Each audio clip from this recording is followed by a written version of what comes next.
relationship friend, so he will say flattering things about me. And when Shaurukda asked me if I would be the interlocutor, interlocutor, difficult English words. Yes. For Mahesh Dattani, I jumped at the opportunity. I didn't ask the obvious question, which is why me? Why not someone in your own department? Tanvir would be a better person, but too bad, Tanvir, you lost your chance. And the reason why I really jumped at the opportunity is because, I still remember very vividly, I think it must have been in 1988 or so, after Dance Like a Man. That's about 88 or? Yes, 88. 88 or 89, it came out, and I was then in the throes of a passionate love affair with a woman who was a dancer, and it was covered in a lot of the press. So we went out and bought a copy and we read it. Now, one of the problems for a Bengali audience, where Mahesh, and he's allowed me to call him Mahesh, so don't think I'm being disrespectful where Mahesh is concerned, is that I don't think any of his plays have actually been produced in Kolkata. I can't recall. There have been college productions, sometimes excerpts, and I was telling Mahesh before we came here that in 1995, if I remember correctly, 6th December 1991 is one of the black days of Indian history, where the demolition of the 1992 demolition of the Babri Masjid, and I was then allegedly a teacher at Vishwabharati in Shantiniketan. So we initiated an anti-communalism day. Every 6th December we have something. And the first time, of course, it was more kind of sloganeering kind of thing. We are all together, Hindus, Muslims, Christians, Sikhs, and so on and so forth, all brothers and sisters under the skin. And the second year was also, I think, a bit like that. Then we began to ask, we used to have little sort of discussions about, what does it mean? It's all very well for us to say that we are all the same, but where do these differences come about? And it was in fact a student of ours who pointed out that Mahesh had actually written a play precisely about this called Final Solutions. And we then did a little extract from Final Solutions. And another, I don't know whether you've read it, a short story in Hindi called Atithi Devo Bhava, which has been translated into English. Both of them deal with, well, Mahesh's play deals with a lot of other things, like this being a short story. This deals with food, the food taboos which are there. And then a lot of students came up to me and said, in their otherwise liberal Hindu families, they would never object to a Muslim friend coming to eat, but then they would do precisely the thing which is talked about in Final Solutions. You keep the plates or the glasses aside. And it was from one of these discussions that a student said, "Sir, apni Mahesh Dattani eta porechen," and to my regret I hadn't. So he brought a copy of Final Solutions, and we read, and there is this scene where the two Muslim young men, one of whom is not obviously Muslim to begin with because his name is Bobby, and then it's discovered and they are offered water, and he says, no, we are not thirsty. And then of course when the water is out, they gulp it down, and then the glasses are kept separately. And so we translated this little section into Bangla, and we performed it, and we translated Atithi Devo, I'm very bad with names, so the name of the author, Asadullah.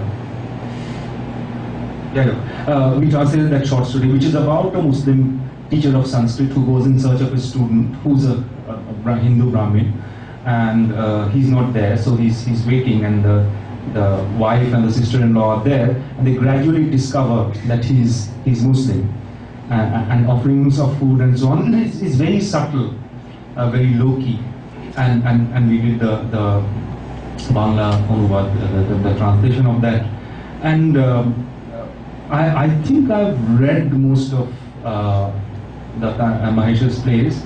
I haven't watched them, and I mention this because in several places it has been mentioned by critics and by Mahesh himself that his plays are meant to be performed. They are not meant just to be read. Unfortunately, he has had the rather dubious privilege of being canonized. That is, he's part of the syllabus. And the worst thing you can do to an author is put him into the syllabus. Rabindranath also didn't like it. Rabindranath didn't like it, exactly. Because then you basically become a set of suggestions. Questions. So I think we'll be able to get away from that, and thank you, Maharaj, for mentioning Rabindranath, because I was reminded powerfully of Rabindranath's essay. আবার সবাইকে অনুরোধ একটু mobile ফোনগুলো যদি silent মোডে করে দেন powerful Rabindranath's essay, which I'm sure you've read, called Rangomancho, translated as theatre, where he speaks of the simplicity of Indian culture, and in many of his plays, although I have not watched them performed, they float vividly in my mind's eye about the very simple ways in which Mahesh is able to evoke a certain humanity in his characters. There's one scene in I think in Bravely for the Queen, and another one in Final Solutions, where characters go out, they leave the stage to get a breath of fresh air or to play in the rain. And these are very Ravindric moments for me. They're very Tagorean moments, because you have someone who's relating with nature. And I've greatly admired that kind of subtlety in Mahesh's plays.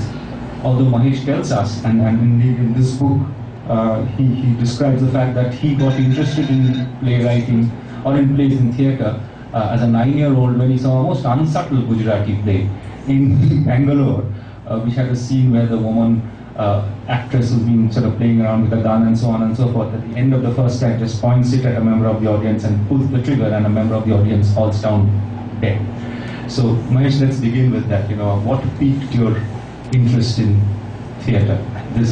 Yeah, Samantak, precisely the incident you mentioned, that I was, I think, about 9 years old, and having born in Bangalore, like my parents were from Gujarat, and they moved to Bombay soon after marriage, and then ultimately came down to Bangalore because that's where my father's work took him.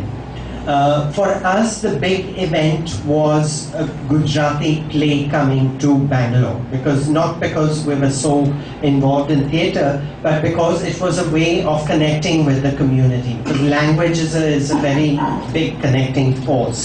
And so this was an event that was much awaited and much talked about. And finally, you wore your best saris and your best safari suits and everything, and went to see the Gujarati Natak, but more actually to catch up with other Gujaratis. No, the gossip. Gossip, yes, absolutely. That's at the center of, if Bengalis love Adda, Gujaratis love gossip. So that's the equivalent. And more importantly it was a network for matchmaking, like who had suitable girls and who had suitable boys, and there was always this kind of exchange, and sort of trying to spot who's a pretty girl and who's her father, and stuff like that. So on this occasion as well, before coming to the play, is that there would be this sort of cacophony in the foyer of people greeting each other, very enthusiastic, and all this conversation going on. And the organizers would actually, the third bell would have gone, but then the Gujaratis are still talking in the foyer. So the organizers would come and plead and say, please, come inside, we want to start the play. And very, very reluctantly, the audiences would be sort of ushered in. And even inside the auditorium, there would still be all the conversation, calling each other and saying, come sit with us, and hey, come sit, this fan is working, and stuff like that. So there would always be this, and then there would be announcements saying that please quiet down, the plays are going to begin.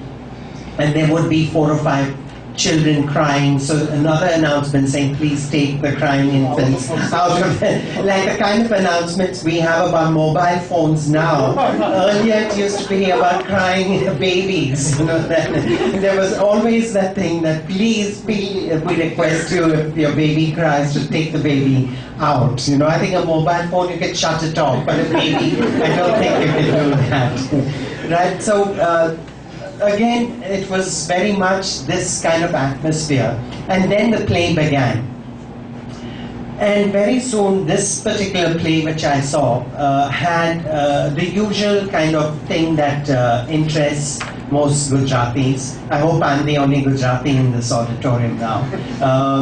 Is the kind of infidelity and, you know, either husbands... are heavily into infidelity. Okay, thank God. See, that's where pan-Indian nature comes in. Yeah. So it began in the same way as that the actress sends off her husband and then calls her lover, who turns up you know, while the husband is away, but then now the husband has forgotten his keys or something, and he comes back and he discovers the lover in the house, and very soon he actually brings out a gun.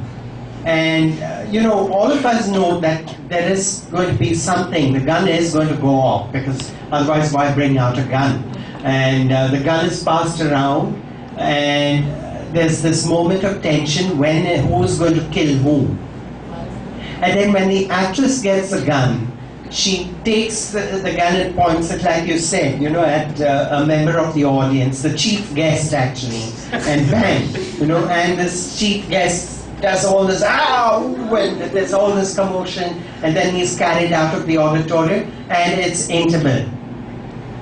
Again, there was this pin drop silence when that happened. And then there was this murmur in the audience, you know, and they were not talking about, you know, whose girl is ready for marriage and whose boy is not suitable, and you know, which girl is notorious and all that. They were not talking about that. They were talking about the ending of the first act before the interval, as to what was happening, you know. And that's when I thought that if something like this can shut 1,000 Gujaratis up, I wanted to be a part of it. And I think that was the beginning of my relationship with theatre, that it was a way for us to draw something that drew you out of yourself and engaged you in a very direct way. And that was the magic of theatre. And then you joined the theatre group when you were 18, and you know, auditioned and kept getting rejected. And he says, well, I stopped getting rejected very soon because I stopped going for auditions. And so he's a failed actor. And then you started directing plays. You began with the plays by others, mostly English plays. That's right. Yeah, well, again, I was a part of a group called the Bangalore Little Theatre, which still exists, and it has its roots in the cantonment British theatre, and it was actually founded by a British, I think. And it still runs, and I think it's doing a great service to Bangalore in the sense that it's an amateur, it doesn't call itself a professional group. So its primary focus is to encourage young people to do theatre. Right, so I did a few workshops with some of the senior members of Bangalore Little Theatre, and as an outcome of that workshop I directed a short play which was one of George Bernard Shaw's very sort of you know, one of his light comedies, what he calls, he himself calls it a trifle. And you know, people noticed that work, and I got a lot of encouragement, which I didn't as an actor. And I felt that directing was definitely my medium, and I would like to continue to direct more plays, which I then continued to do. And at this time, after you know, graduating, I did have a short stint at advertising, which I gave up. And then I joined my father. I was assisting my father in his business and doing theatre on the side, like, you know, rehearsing in the evenings and stuff. One of my trips to Bombay, you know, my father's business, you know, made me go to Bombay, is that I saw Hindi plays and Gujarati plays. And what struck me was that in the Gujarati plays and in the Hindi plays, the audiences were so very much like the Gujarati play I'd seen earlier. They were so engaged in the play that there would be spontaneous applause when there was a pithy dialogue that was rendered beautifully by an actor, and a great sense of recognition of what was going on stage. And I said, this is not happening in my theatre. The kind of theatre I was doing was European sort of plays, like I was doing Sartre, and I did a Greek tragedy, all very badly. But, Woody Allen, you did. Woody Allen, that was the first play I did, was Woody Allen's God. That was a huge hit with the college youngsters, because, you know, half the college was on stage anyway. So, you know, all the their friends, you know, that's one thing that I've learned is to have a large cast, because then they call their friends and sell tickets to friends and family, so you're assured of a few full houses. So that was, unknowingly I learned that lesson with my first play. And but then the thing is that, you know, with Woody Allen's God, or with, you know, Wakelow or Hippolytus, whatever I did, it was very tame, the response, you know, and at the end of it there would just be this sort of polite applause. It wasn't like how I saw the Hindi and Gujarati plays in Bombay, the kind of response they evoked, you know, and that's when I thought that maybe I need to write, you know, something that's a little closer to the bone, something that my audiences can connect with. And that's how I tried my hand at writing. But it was really a playwriting competition that you sort of dashed off your first play? Yeah, it wasn't a competition, it was a festival. Yeah. Deccan Herald. Deccan Herald Theatre Festival. Yeah, now Deccan Herald was a local theatre, not theatre, a newspaper which sponsored a theatre festival. And it was quite a prestigious theatre festival, and all the theatre groups always vied with one. Although it wasn't officially a competition, there was a great deal of competition, so that, you know, you could say, oh, my play got a full house, or my play got so many, you know, letters to the editor and stuff like that. And of course, secretly you were telling your friends to write those letters to the editor. So that, that was the thing. And I wrote a dozen pages of what is now Where There's a Will. And I invited my actors. At that time, my father's office, after he left post 6 p.m., it became my sort of gathering ground for actors and for my readings and production meetings and things. So I invited my actors and we read the dozen pages. And they were laughing and they said, let's do this play, you know. And they said, where's the rest of it? And I said, that's it, that's all there is, you know. And they actually, you know, compelled me to complete the play and said, we are going to do it and you're just going to complete the play. And I had no choice but to do that. And that evoked quite a response. I'm not saying because it's a brilliant play, but because there was that, sorry? Which it is. Okay, I'll let you say it, I won't say it.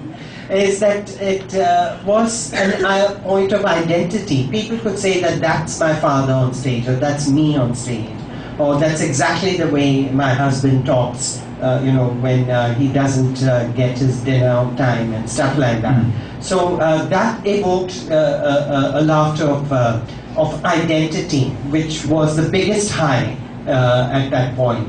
Can I just interrupt and say that Mahesh is on record as having said that he never expected his plays to leave Bangalore, and yet he is not only this sort of pan-Indian figure now, he's an international figure, which I think points to the fact that in order to be truly global, you have to be local. Would you? I absolutely agree, and I think the minute you put your focus on being sort of global, you lose the very essence of your creation that makes it universal and timeless. Like all the writers that Maharaj mentioned, they are world famous because they connected with their time and place. And I think that connection, which we now see as quintessential Bengal. Bengal lives for us through these great works like Pathet Panchali. And immediately the rural Bengali village comes alive in that, or in the movies of Ray and Ghatak, and you know. So I think that's what makes it great. Whereas if these writers and filmmakers thought, okay, let me make a film that will go to the Oscars, that would show the shallowness of that intent, would show, and the work would invariably be superficial. These works live because there is a very true connection with the writer, the creator, and their time and place. And the other thing that you mentioned, which I think is very apparent when you read it, even when you just read his piece, I mean, I'm just putting a statement to you, and I want you to sort of, you know, respond to it. Do you think that playwriting, at least for you, is a far more collaborative activity than writing, let's say, a novel or poetry? Absolutely. I think whether it's poetry and novel writing, I would say that the collaboration is with the world of the writer, right? That it is, in a way, you are connecting with that world. But ultimately, the process of writing over there is isolating. That it is you and your work. I think it was Degas, one of the famous painters, who said, and it's true of writing as well, that you actually stay put like a creeper till you begin to grow roots on the walls and grow and then bear fruit or flowers. You know, and I think writing is a process very similar to that.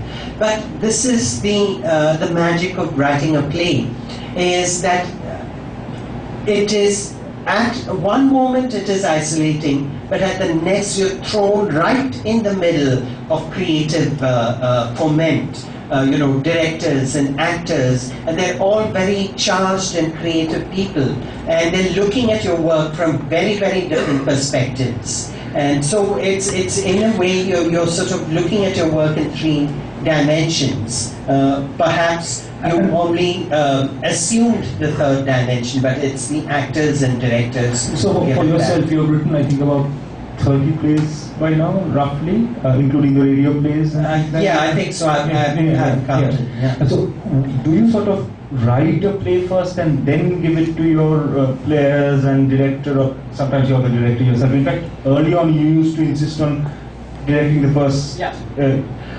Do you do that, or do you kind of do a rough draft and run it by your actors and then polish it? I mean, well, this is the thing, is that what do we mean by writing a play, right? Now, that is a part of the process. It is not the product, unlike writing a poem.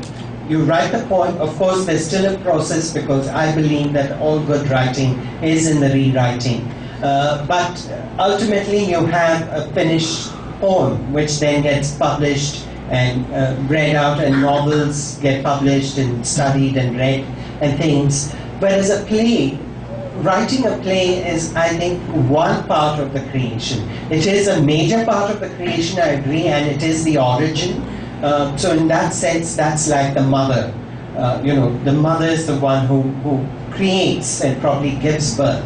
But then the nurturing happens with other people, whether it's relatives or the father or neighbors and the whole community at large. And I think that's true of playwriting as well, that it gets, it comes of age in a way through its directors and actors who constantly interpret and reinterpret, and lives on from production to production. But that's after you've got a finished text. But what I'm saying is, let's say, something like this that I have. I mean, did this appear, obviously not with the yellow back and things, but did you write it through and then present it, or did you sort of do a kind of draft with your first play? See, that's Final Solutions. Yeah, Final Solutions. That's very interesting that you picked up that book, because that has a different story, right? Alec Padam Singh, after he directed my play Tara, he approached me and said, look, why don't you write about the Hindu-Muslim debate. At that time it was still in the parliament. This was much before Babri Masjid, where the BHP was planning this whole move to reclaim Ram Janmabhoomi and install the Ram Lalla Mandir over there. So he envisioned the civil war. He said we're coming back to a civil war. And I really didn't see what he was talking about, because I was in my I think I was in my early 30s then, barely out of my 20s, and being this sort of very middle class Gujarati, brought up in South India, fond of his food and stuff like it just didn't make sense to me. I felt that this was way out of my mind. It's all the Northeast and all this is what happens out there with the barbarians. But of course that's not true. We all nurture barbarism in us. I lived in Bangalore then. He invited me to Bombay, and he actually had his ex, even then she was his ex-wife, Pearl Padamsi. She had a bunch of students, very much like even younger, school kids at J.D. Pettit School, and arranged an improvisation with them. And in the improvised text, which mind you came completely from the students, there were two Muslim boys who were running away from a mob. And they found shelter accidentally. In the improvisation, it's accidental. In my play, it's intentional. And the kind of dilemma which the family faces, because they have deep-seated prejudices against Muslims, but at the same time, the humanity doesn't allow them to throw them outside because they're bound to get lynched. So that debate, and then the prejudices on both sides, what the Muslim boys feel about Hindus and what Hindus really feel about Muslims, come out. You read the play. Wasn't Final Solutions? Wasn't that part of? No. Bravely for the Queen. Bravely for the Queen. Okay, we'll come to Bravely for the Queen later then. So yeah, so that's how the Final Solutions. So to answer your question about when is the play really complete, it's very hard to say, because there are instances even in earlier plays where I choose to direct the first production, where I've changed it after rehearsals and after actors have a chance to interpret it in time and space. And for instance, Where Is a Will and Dance Like Mad, neither of these plays were complete when I went into rehearsals. So I actually completed the plays in the process of rehearsals. Right. And would this be the reason why you've not written poetry? I mean, I've always thought that given his ability to handle the language in a simple yet extremely evocative way, he must have written poetry. But apparently you haven't written any poetry. Yeah, well, that's a bit like asking a painter why he hasn't done sculpture. So it's.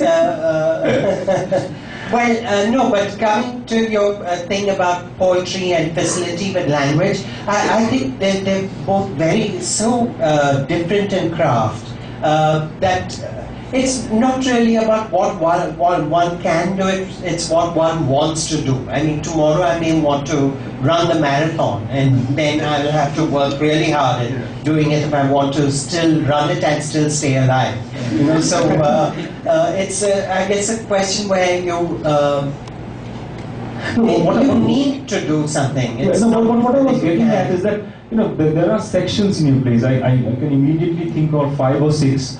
Which, if you just took it away from the context, I mean, think of the ending of And Bravely for the Queen. That can stand as a poem in its own right. So I kind of used to wonder, because as I said, my acquaintance with your work is primarily as text which I'm reading and maybe hearing in my head, that has this guy ever written poetry? Well, that's an interesting observation, because I believe that poetry is a part of drama. That if you go beyond rhythm and verse, if you're looking at metaphors, if you're looking at musicality, because I think even poetry lives in its rendition. more than it's on page.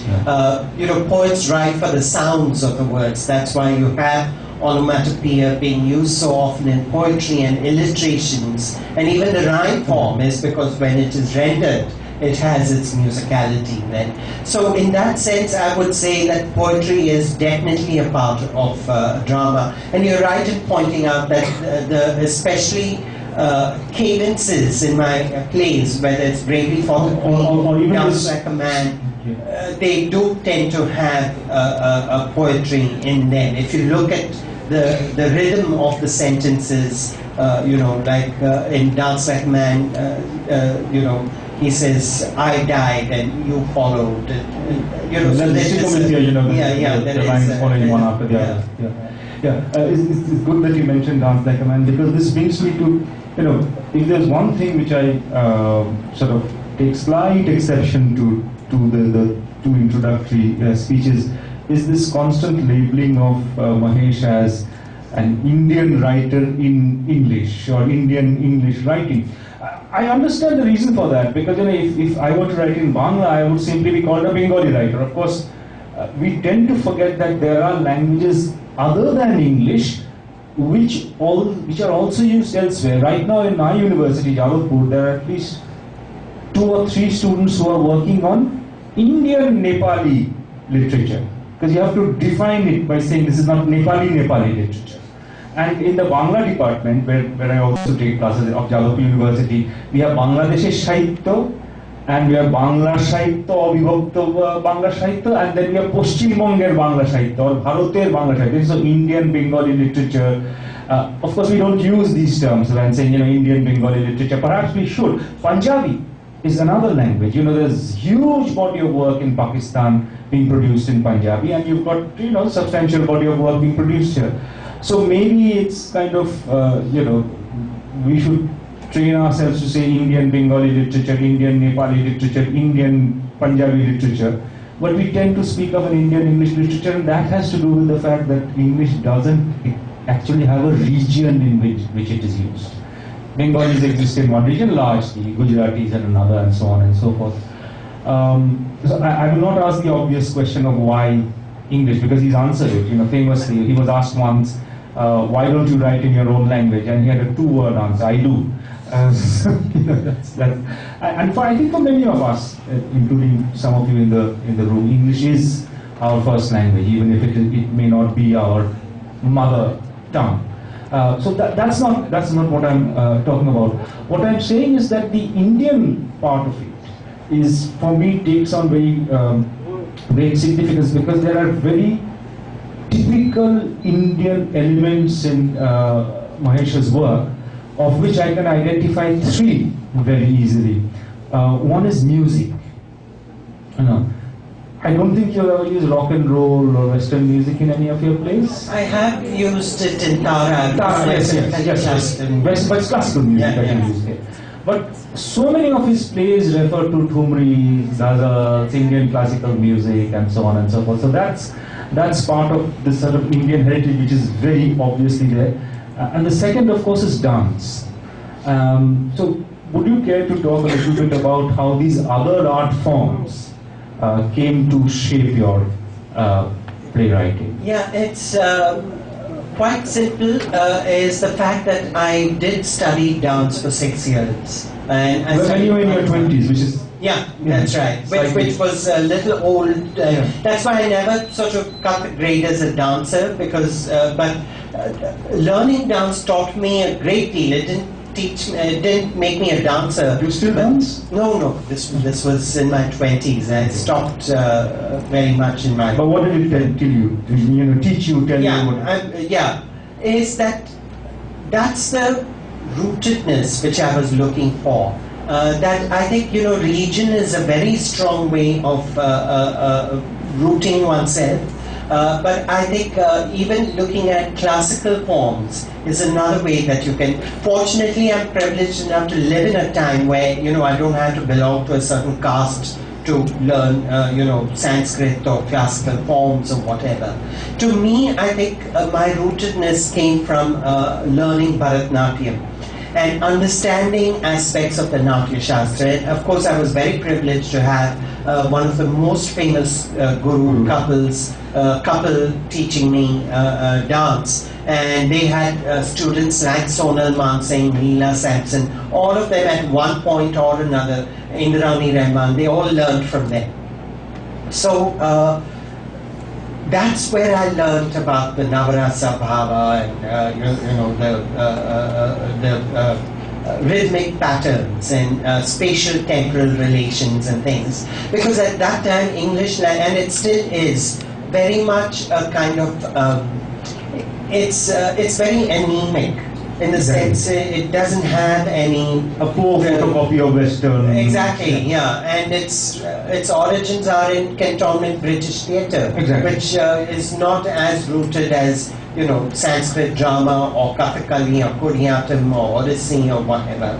And I include the dance forms because, again, traditionally, dance, drama, and music are integrated. If you look at our theatre, all three are integrated. It's a very Western concept that you have text-based theatre, you have opera, and then you have ballet, and then all its offshoots from there. Whereas traditionally, if you look at the requisites in the poetics of Indian drama, the Natya Shastra, it is an actor must know how to act, which is the Vachik Abhinay and the Angik Abhinay plus the Satvik. So you need to be a master of all of them.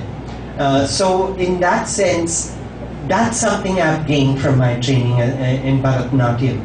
And I guess if Tumris and even Carnatic ragas, you made a film. That's right, Morning Raga. They form an integral part of the story.